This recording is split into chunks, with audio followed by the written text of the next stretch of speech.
fellas who are celebrating a very special evening. And before, John, of course, was in a play today, so he had to go home and get out of his costume, and it had to be a little late. But they're on their way, and so before that, they wanted me to thank these wonderful musicians you've just been hearing, Paul Shin and Lily Winans. Thank you for your musical brilliance. Lovely, lovely, lovely.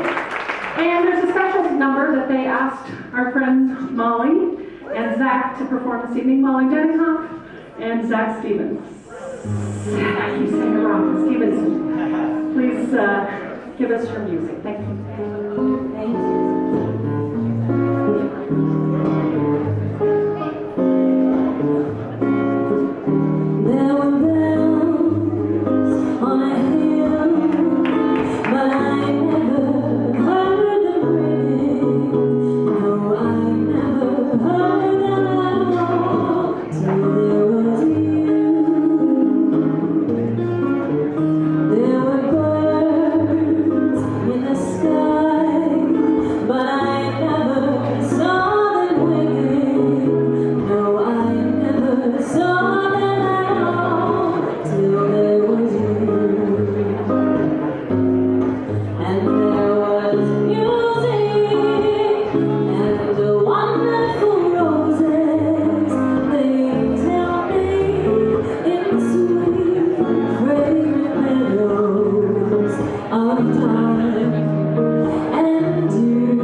Celebrating 20 beautiful years of love this evening, John Rensenhouse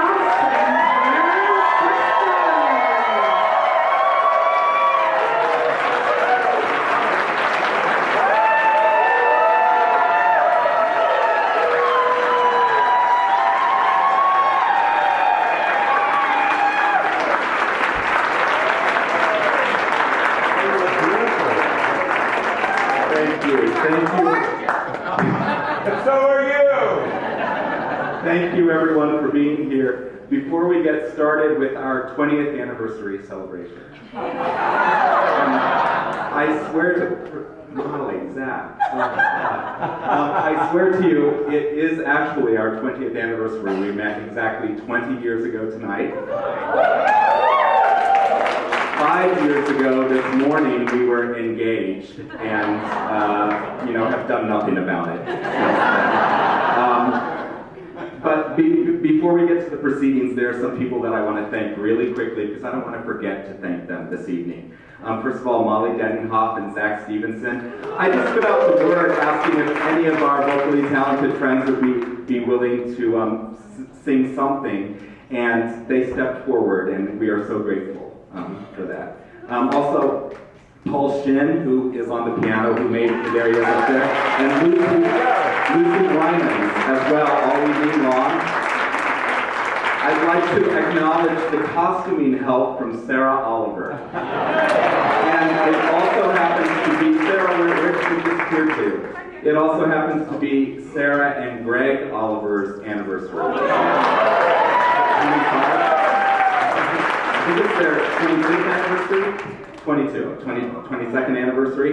I want to acknowledge our helpers in preparing for all of this: Sydney Garrett, Teresa Von Collin, Christina Schaefer, Trevor French, and Nancy Nixon, who prepared the cookies of our faces. Does anybody not know what's about to happen?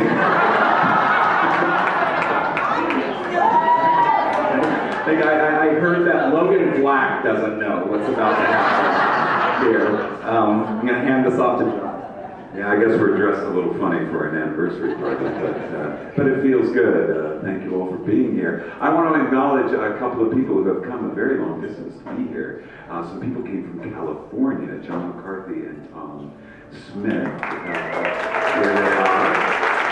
A cousin of mine and her husband, Susie Rensenhouse and Willie Hampton, came from Massachusetts. And, Chicago, Colorado, all sorts of people. We're talking about the coast here. Yes. And coming from Delaware is a wonderful couple. He is a mentor of mine. He was the head of the professional theater training program that I went through at the University of Wisconsin in Milwaukee, and then moved that professional theater training program to the University of Delaware, and now is the artistic director of the resident ensemble players in Newark, Delaware, and his lovely wife, Kate, Sandy Robbins. Sandy, if you could come up here for a second. Sandy actually happens to be a Universal Life minister. What a coincidence!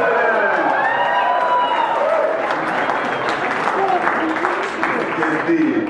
And he said if we ever did actually get around to getting married, he wanted to perform the ceremony, and you're our man. Should we do it? Let's do it.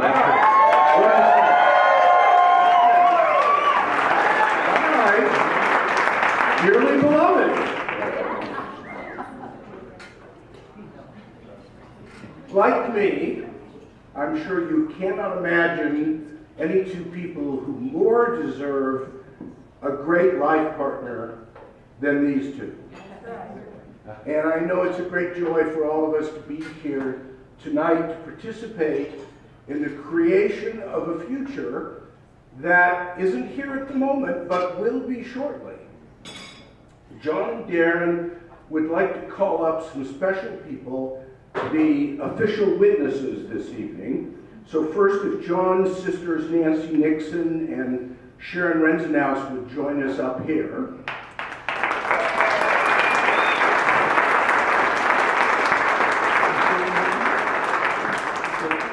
Here's Sharon. Yeah. Get on. I hope you found a dress. Yes. And we acknowledge one other witness who won't be standing with us, but is nonetheless an incredibly special witness tonight, Lorraine Holland. Where is Lorraine? Karen's one. Okay, great. You're fine there if you want to come up. All right.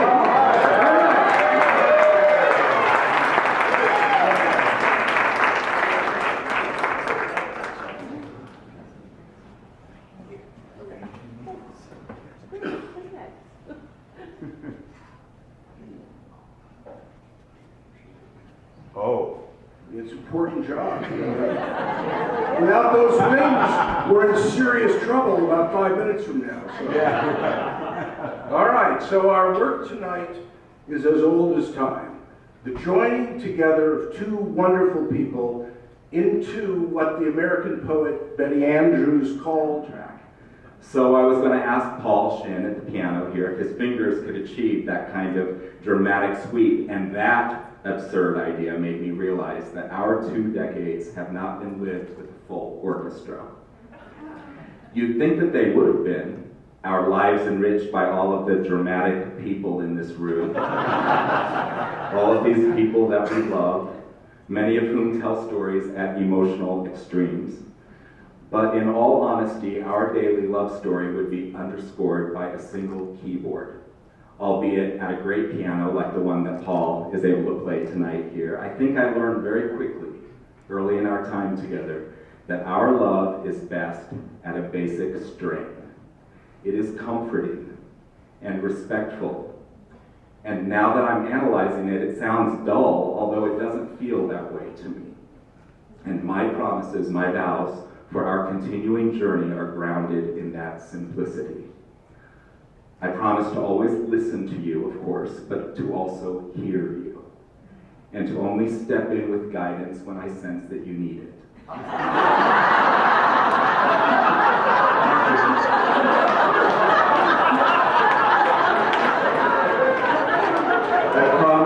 I promise to be here for you always. And I vow to remain your most enthusiastic fan, which is an easy promise because of what a wonderful artist you are. I am your biggest fan. That isn't work for me. I vow to be a better caretaker. As we continue to age together, I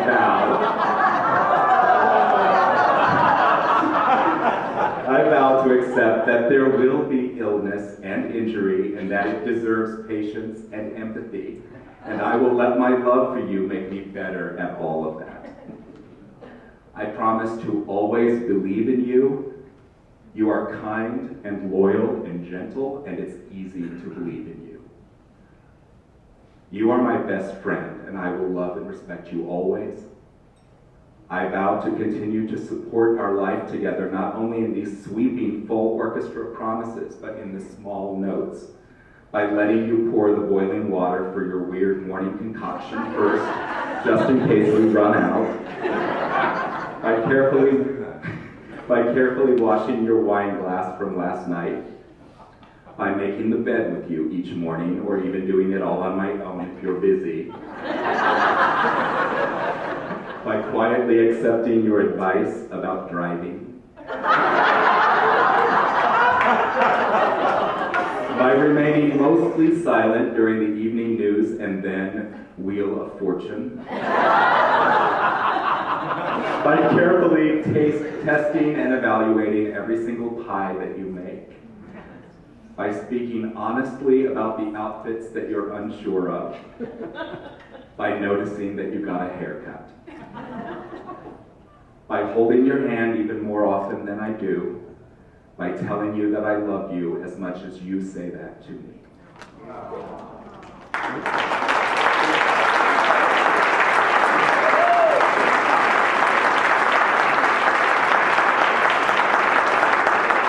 And now, the timeless traditional vows that are spoken and heard newly each time they're made by two people in love. Vows that actually create the timeless commitment of marriage. Darren, do you choose John to be your husband, to have and to hold from this day forward, for better or for worse, for richer, for poorer, in sickness and in health, and to cherish as long as you both shall live? I do. John, do you choose Darren to be your husband, to have and to hold from this day forward, for better or for worse, for richer, for poorer, in sickness and in health, to love and to cherish as long as you both shall live? I most certainly do. Darren's mother, Lorraine, is serving as the best woman, and she has the wedding ring. So, gentlemen, would you get the rings? Oh, which one's which? No. Oh, that's right. Sorry, I'm new to this. A ring is a circle, and from ancient times, the circle has been a symbol of oneness, continuity, and completeness. Like love itself, A circle has no end, and the circle of these wedding rings signifies to all that each of you is united in a partnership of love and a committed life with one another. These rings are gifts to each other to remind you always of the vows you've made to one another tonight. And years from now, when you've been together for even longer than you have up to now, you'll look at these rings and you'll feel the indentation that they've made on your fingers, and you will know that these rings embody the memories of what your lives and your relationship has been. May they always serve to keep you present to how great your love is for one another. Please prepare to put the rings on your beloved's finger and be with one another as you repeat after me. So you can get ready to put them on. I give you this ring as a symbol of our vows. I give you this ring as a symbol of our vows. And with all that I am and all that I have, I honor you. And with all that I am and all that I have, I honor you. With this ring, I thee wed. With this ring, I thee wed. So,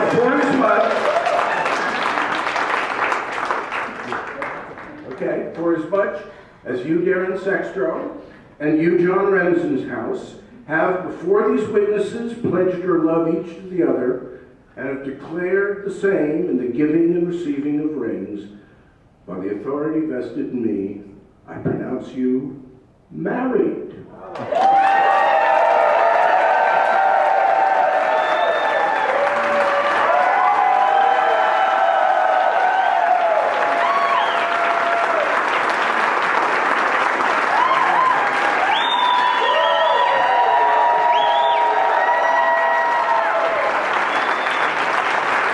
And now, after a brief benediction, Molly Denninghoff and Zach Stevenson will offer a song as we have a first toast for the newlyweds, while the staff of this wonderful place brings out the food. May God, or whatever God means to each one of you, bless you and keep you.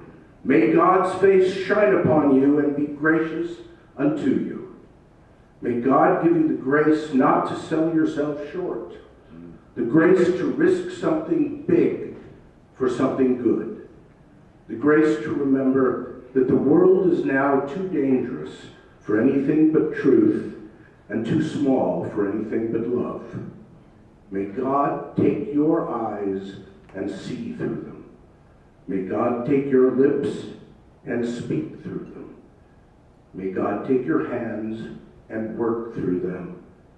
May God take your hearts and set them on fire.